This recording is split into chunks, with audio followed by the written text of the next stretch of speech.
Around 2008, I heard a story on the radio news about a young man who was a rugby player who had been left quadriplegic after a terrible accident and who had persuaded his parents to take him to the Swiss Centre for Assisted Suicide. It wouldn't leave me, and I found over my writing career that if you have a story that won't leave the front of your head, that's what you need to write about.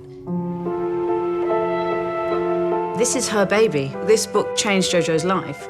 And it means the world to her and always has. These characters, the character of Lou in particular, is one that she's carried around for a long time. So it was important to me that we got it right. The reason why I took the job and wanted to do the film was because I felt I understood who these characters were. And to have her there with me, either laughing at the way we decided Lou was going to do something or crying because we'd got the moment right, meant everything.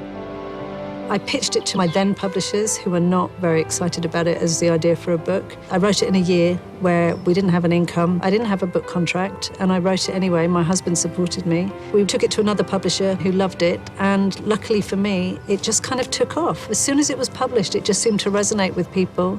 It's 3 years since it was published, and it's sold, I think, something like 5 million copies around the world. Lots of people contact me via social media a lot, and they say it gave them a book hangover. They can't let go of the characters and they can't let go of the ideas. But I think those two characters, I knew who they were the moment I started the book. And that very rarely happens. I've written 12, 13 books. And most of the time you discover the character kind of 2/3 of the way through and then you go back. It's not always easy. These two people, I wrote one scene and the conversation they have was so clearly in my head about who those two people were that I could then put them in any single situation and know how they would react to each other. Up until now, I've never had the opportunity to play a character that is so close to myself. Unabashedly, unashamedly klutzy. Very engaging to work collaboratively with both writers and actors. It's a privilege as a director to be able to take actors who are willing to go to those extremes, to that place. This book has achieved a whole life of its own, and so you're really conscious that you have a responsibility to the fans because they are passionate about these two characters. You have to cut an awful lot because you can't have, 450 pages of dialogue in a script. But trying to keep the essence of those two people we felt was the key thing, and to tell the story in a way that was faithful to the tone of the book as well. Amilia Clarke, she's a nightmare. She's difficult, she never turns up on time.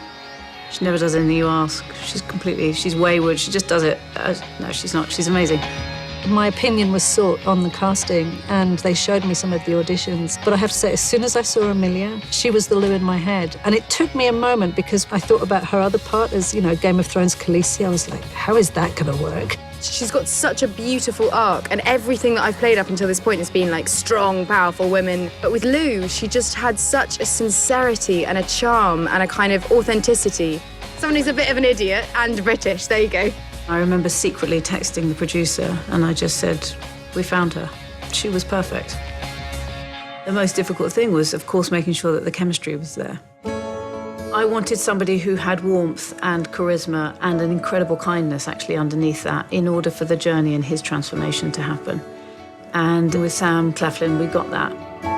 It got me thinking more than anything. It opened my eyes up to a world I wasn't familiar with issues that I think are very rarely, if ever, talked about openly. And I think it definitely poses a lot of questions and hopefully begins a few conversations. And I think that inevitably is a draw for me. And Sam, he was very slightly younger than the Will in my head, and yet somehow now I can't remember the Will in my head because Sam has taken him over.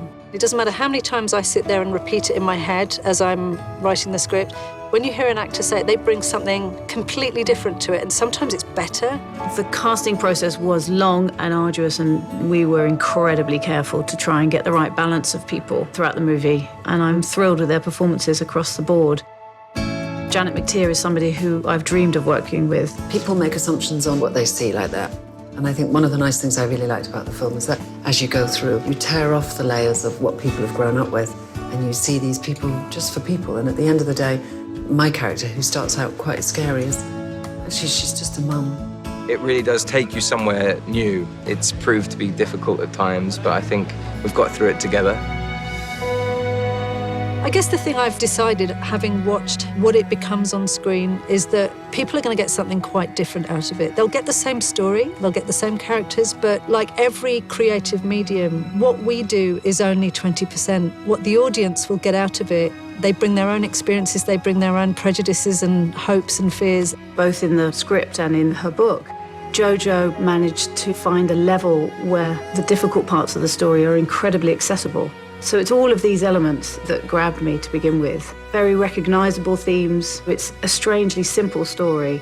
There is, of course, a very complicated part to it as well. It was a full package for me, and it was from the first time I read it.